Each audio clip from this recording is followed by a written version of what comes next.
este é o ponto fraco do cristianismo. Cristo prometeu que vai voltar, mas não disse quando, tá certo?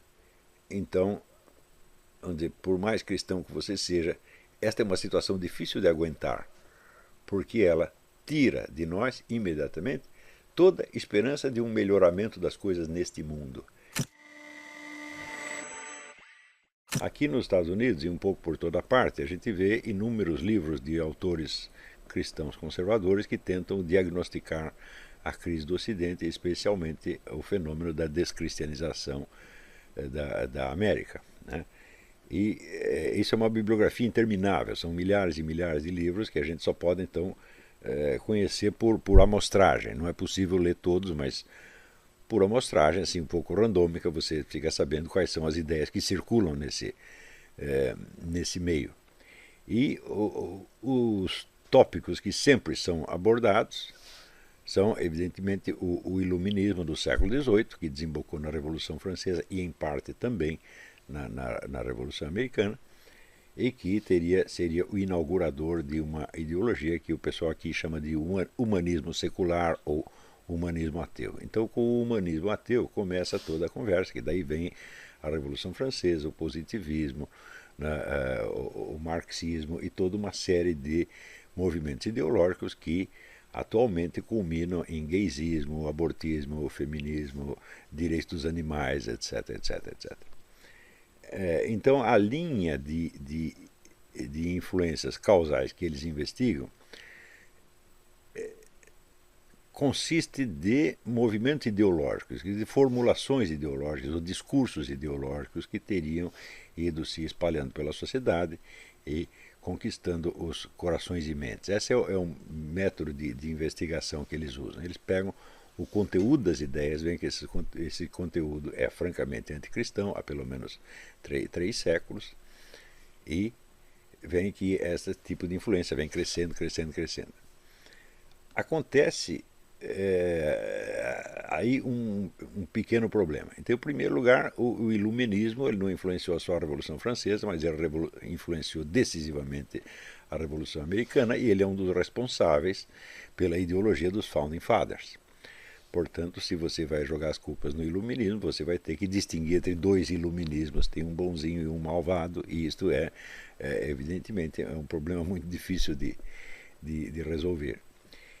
E, em segundo lugar, o que eles tomam, como são pessoas assim nascidas na América e criadas neste meio, vamos dizer, de influência predominantemente protestante, eles entendem, vamos dizer, como o modelo, o ponto de partida, a sociedade cristã, da qual o presente estado de coisas representaria uma negação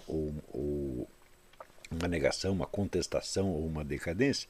Eles tomam a própria sociedade americana do início, tá certo? Uma sociedade onde todo mundo lia a Bíblia, todo mundo ia ao culto dominical, onde as pessoas pautavam a sua vida pelos princípios cristãos, e onde não havia fenômenos como abortismo generalizado, tatuagens, mutilações corporais, etc, etc, e todas essas coisas feias que a gente vê hoje.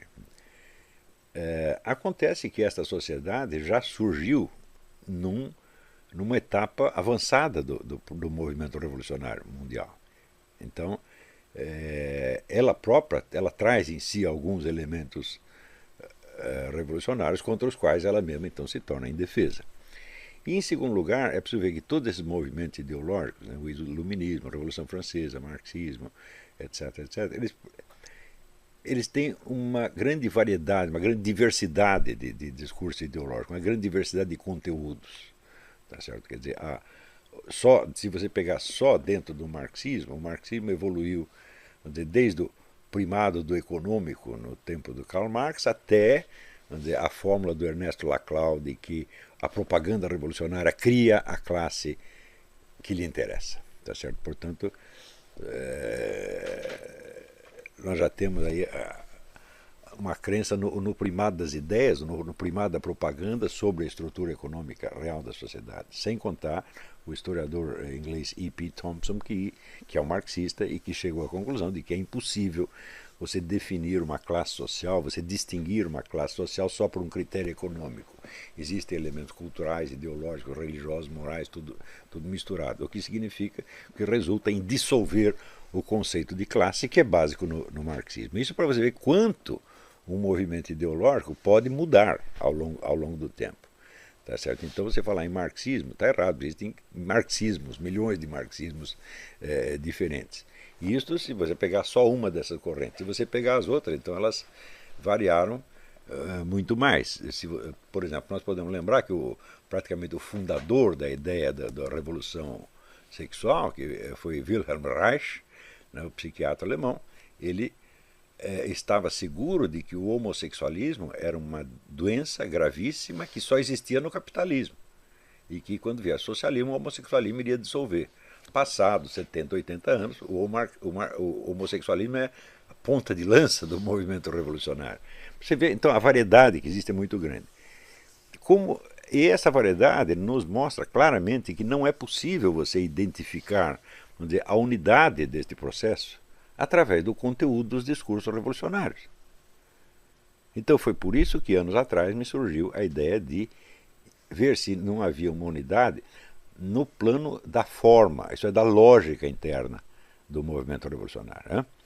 E esta lógica, toda ela se baseia, vamos dizer, numa fórmula comum, que é repetida igualmente em todos estes casos, que é a própria ideia de revolução. Então, o que é uma revolução? Uma revolução é uma proposta de refazer a sociedade de alto a baixo por meio da concentração do poder na mão de um grupo de guias ou intelectuais iluminados.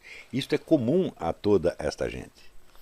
E se nós perguntarmos aonde começou este negócio, você vê, quando eu comecei a publicar coisas sobre o movimento revolucionário, eu dizia claramente, eu não tenho ideia da origem, eu não sei quando começou. Agora eu já não posso dizer o mesmo, eu sei quando começou. Eu sei quando pela primeira vez na história do Ocidente aparece esta ideia. E ela aparece nas revoluções hussitas e taboritas do século XV, que eram movimentos cristãos. E esses movimentos eles se caracterizavam, vamos dizer, pela ideia de uma reforma total da sociedade para impor o cristianismo tal como eles o entendiam. Então, tratava-se, de certo modo, de você apressar o juízo final, ou pelo menos você aplanar o caminho para o Senhor. Quer dizer, para apressar a vinda de Cristo, então tínhamos que montar uma sociedade cristã, na qual talvez Jesus Cristo se sentisse à vontade. Quando, na verdade, o próprio Evangelho diz que quando Cristo voltar não haverá mais fé no mundo. Né? Pelo menos pergunta, haverá ainda fé no mundo quando Cristo voltar? Né? Então não lembro onde, mas isso está em algum lugar do Evangelho. Então, na verdade, a vinda do Cristo é causada, vamos dizer, não pelo império mundial do cristianismo, mas justamente ao contrário, pelo reino do anticristo. Não é isso? E, em segundo lugar, o pessoal também confunde, vamos dizer, a vinda do Cristo com o fim do mundo. Né? Também tem isso, que não é a mesma coisa. Né? Tá certo? Mas, de qualquer modo, o intuito deles era baseado no que eles tinham lido no Evangelho. Então, esse cidadão chamado John Hus, né, e um outro pessoal do movimento chamado Taborita, porque se reunia num monte que eles chamavam de Tabor, copiando o nome da montanha onde Cristo se apresentou para os apóstolos, né, montanha onde houve a transfiguração do Cristo. Né, E esses movimentos, a ideia deles era a seguinte, era eliminar o mal no mundo mediante a matança dos maus e instaurar então o império dos bons. E isso evidentemente foi a primeira proposta revolucionária. Você não encontrará uma ideia similar em parte alguma da história do Ocidente, na verdade na história do mundo. Você não tem um precedente. Então eu digo, opa, eu descobri onde começou esta coisa. E esta coisa começa dentro do cristianismo, com um conteúdo ideológico cristão. Você pode dizer que não era ortodoxo, que era herético, etc, etc, mas, afinal de contas, o que caracteriza uma heresia é a sua presunção de representar o verdadeiro cristianismo. Quer dizer, uma doutrina que não seja cristã, que seja extra-cristã, não pode ser chamada herética. O marxismo, por exemplo, não é herético. Né? Tá certo? O positivismo não é herético, são apenas outras doutrinas estranhas, alheias ou inimigas, mas não são heresias. Né? Então, a heresia tem de surgir de dentro do cristianismo. Então, se vamos dizer, o conteúdo desses primeiros movimentos revolucionários é um conteúdo cristão, e se depois disso vão surgindo novos e novos movimentos revolucionários, cada um com um conteúdo ideológico diferente, então quer dizer, o conteúdo não interessa, o que interessa é o esquema originário. E este é o problema, não o conteúdo das ideologias. Quando você está aí combatendo o conteúdo das ideologias, bom, aparece outra ideologia revolucionária e outra, e outra, e outra, e outra, e outra. Pode até aparecer a ideologia revolucionária de tipo liberal. Por exemplo, o que está acontecendo na China, se não uma espécie de revolução liberal, onde um governo comunista, com estrutura comunista, está implantando uma economia liberal na sociedade, sem que isto afete, vamos dizer, o esquema do poder centralizado. Que nos anos 90, os sábios iluminados aqui diziam que liberalizando a economia, liberalizar o regime, e eu insistia, falando uma coisa não tem absolutamente nada a ver com outra, porque um regime político não é determinado pela sua base econômica. Isso é uma coisa fundamental. Quer dizer, nesse ponto, o marxismo está 100% errado. E, aliás, o Ernesto Laclau é que tem razão. Quer dizer, o governo comunista ele se impõe pela propaganda, independentemente de qual seja a estrutura social que tem embaixo. Tanto que governos comunistas se implantaram em países com estrutura social completamente diferente, como, vamos dizer, a Rússia, a Hungria, Cuba, países da África, etc, etc. Esses países não tinham a mesma estrutura econômica. E, no entanto, o marxismo vai lá e toma conta. Quer dizer, o que tem que ver, vamos dizer, por exemplo, a situação de Angola com a situação da China ou de Cuba. São países completamente diferentes, mas o marxismo é o mesmo, a ideologia dominante é a mesma e o método de governo é também o mesmo. Então, simplesmente, vamos concluir dos fatos, não é uma doutrina.